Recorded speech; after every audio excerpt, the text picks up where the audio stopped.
Hi guys, hi, we're back with another video. We're down here at the woods. It's cold, so am I, to be fair. I bought a new beanie. It's a warmer one. Go me. Yeah, we're wearing our shemaghs. Speaking of which, we're going to teach you a few ways of tying these bad boys. So I suppose here goes nothing. The way I'm wearing mine is like a scarf, but you can also pull it up. Then you have, so you want it as a triangle, and then you just roll, and that's a way of doing a normal scarf. You just wrap it around, or you take your triangle and you bring the point up to the top, so it folds over like that. So you just have that. You put the triangle in your mouth, bring it around,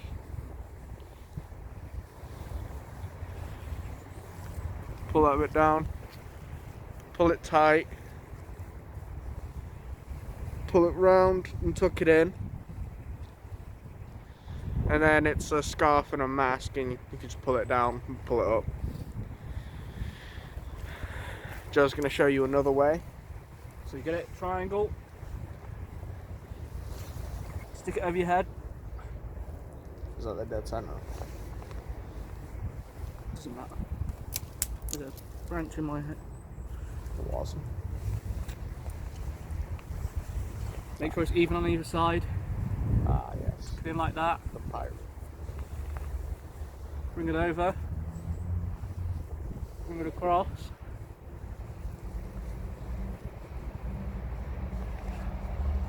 And tie it off. That's the pirate.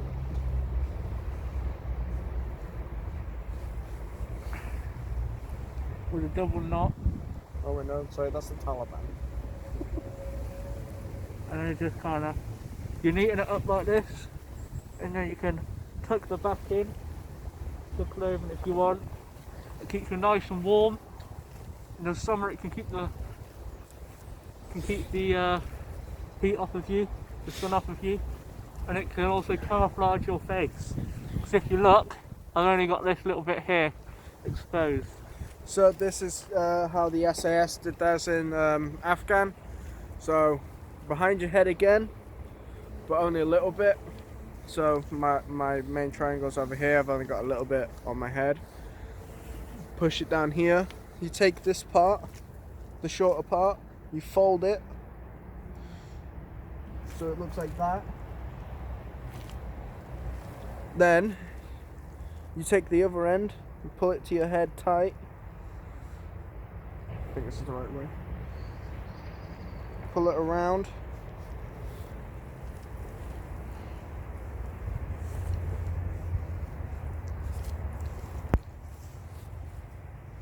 Across your face. Back up. And then that fold you made, you tuck it in there.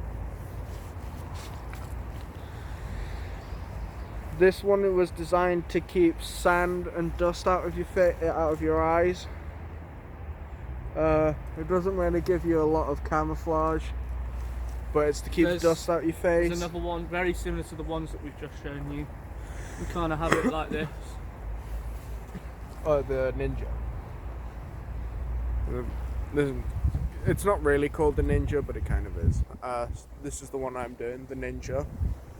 Up your chin, pin across. You can wrap it like that.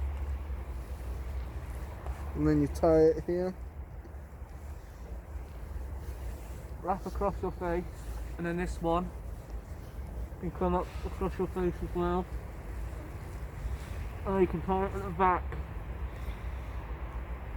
So you can't really see my eyes at all. It keeps the dust out, it keeps the cold out, it keeps the hot out. It covers me enough. And This then one's good for the winter as well. You can't really hear me because how thick it is. It keeps the cold off of your face quite well. There's the Rebel, which is where you get the triangle, and you just tie it across your face like that. That's the whole thing. It is all this down here. There is the Spec Ops, but we can't really show you that because it needs two, and we're both here and we're both trying to stay warm, and fuck that. So I'm just gonna do my normal scarf tie. I'm going to keep mine like this because it's nice and warm. And then I'm gonna put my beanie back on.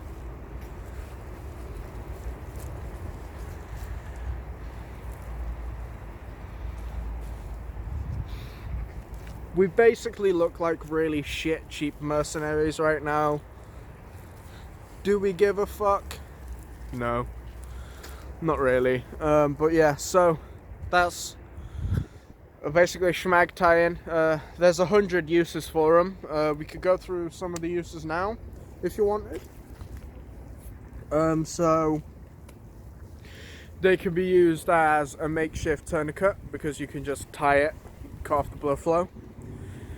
It can be used for help in filtering water. If you put stones, charcoal and grass in there, you can put it in or over a bottle or something with holes in it, and then you can pour water through it and it'll filter it out into clean water. You could just use it as a normal just sediment filter and then boil the water off later. Yep, you could do that. You can use it to carry things. Obviously you can use it to stay warm, to hide yourself. You can use it as a makeshift bandage as well as a tourniquet in case the bleeding isn't major enough to use as a tourniquet. It can be used as a sling. I personally have used it as a sling before when I popped my shoulder. It can be used as a belt if need be. What else can it be used for? You can wrap it around your hand and use it as a glove to protect you from smashing a window. You can use it as like a little blanket, a pillow, a cover for a seat so it's less hard to sit on. There's so many uses. Basically, it's just a giant bandana. There's 100 uses for a bandana, there are 100 uses for these. Apart from there's more uses for these because they're bigger. But yeah, no, these have so many uses. They're amazing. I definitely recommend going out and getting yourself one. They're amazing. I mean, his is more camouflage than mine, but at the end of the day, they do the same job. Mine's more just to keep me warm and things. Mine would be to camouflage myself as well. But I mean, that, so. this works for camouflage in like the dark and things, but if I was to go and hide over there in the greenery, I'd be spotted like that because it's red. Well, it'll be harder for me to be spotted because his is green and, well, olive. Green, darker green than lighter green. But yeah, they're warm, they're lightweight, they keep you cool as well. You see how they're checkered? The checkered can also reduce you being seen because it's breaking up your pattern more as well. And breaking up your pattern is one way to camouflage yourself. It's the same reason behind the little frilly bits as well. These little bits, every single shemagh will have one, is to break up your patterning. They were originally used and designed for use as cover from sand and dust and camouflage. They're great things. They're amazing pieces of kit. I'm glad I've got one. Honestly, winter would be shit, and so would summer if I didn't. As you've seen in one of our previous videos, we did both wear them in the summer, and that's because it helps keep the heat off of you a bit. It helps keep you a bit drier because they're really absorbent. But then they also keep you cooler because they dry really quick. They take the moisture, it'll cool it down, and then it'll cool you down. They are great. There are so many uses, and honestly, I'm happy I have one. I couldn't be happier. A big reason you should take it into the desert is because, first of all, they do keep sand and stuff out of your face and that. Another reason, it'll keep the sun off your face because the one big way you should reduce sunburns and stuff like that is to cover up. That's the the main biggest mistake way. people make in deserts, is actually stripping down. And then You should actually cover up more in a desert. And then as soon as it turns night, it will cool down because it's got nothing there to retain that heat. So it will then keep you warm at night. Another thing I suggest getting, and it sounds really stupid, a clipper lighter. All it is a normal lighter, but it has a flint striker instead. And the flint's replaceable, the gas is refillable, and they're reliable. I've got one myself. You could also get clipper jet lighters, which If I can get it out. I think are better than these, but I prefer these because I've I've got a used small these little mostly. red one here. They're amazing clippers. He's also got a jet one on him. I don't have my jet one on me today. Yeah, I always have my jet one. It's always in the same kit. But clipper lighters, so reliable. But if you can't get hold of a clipper lighter, those little disposable ones that come in 8 packs are about £1.29 at B&M. Also, fucking fantastic. They are so reliable as well. It's just that you can't refill those. But I found that the flint outlasts the gas in them, so you could use the flint in it still. Don't maybe start fires, you know, stuff like that. Even if the gas was to run out. Amazing, amazing tools. Amazing tools. All I'm saying, clipper lighters and shemaghs, and you're basically sorted for life. You should always have a lighter on you because if you end up in that situation where you need one, I always carry spare lighters as you well. shouldn't be relying on a flint and steel as such. You should always have a lighter and a flint and steel at least as a backup. That's why I carry a survival watch. Again, amazing purchase. It has a flint and steel on it. You've seen it all. But I never leave the house without my watch and a lighter.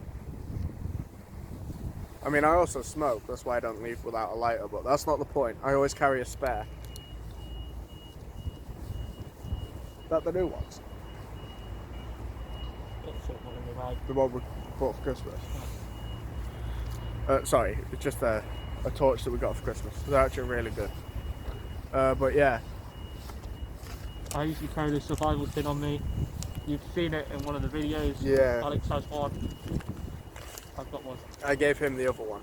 They're really good. They are really good. You never know when you're going to need it. Something could go horribly wrong at any point in the day. The thing is, we can survive without these tins just on the stuff that we carry with us on a daily basis. But the point is, with what's in the tin, we can survive better and more comfortably. I mean, in these tins, as you've seen, there's a fishing kit. Ooh, really Now, yummy.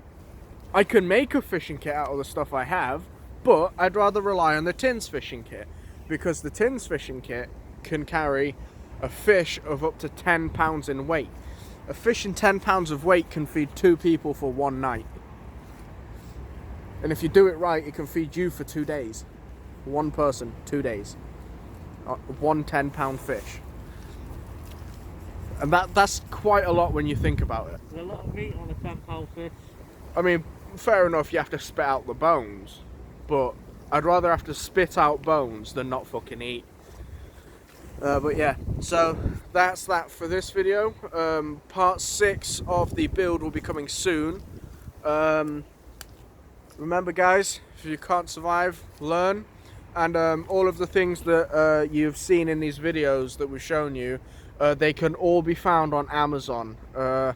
Amazon is amazing, and if you can't get it at Amazon, you can get it at B&M. Some of the stuff, a lot of my kit has come from B&M or Home Bargains.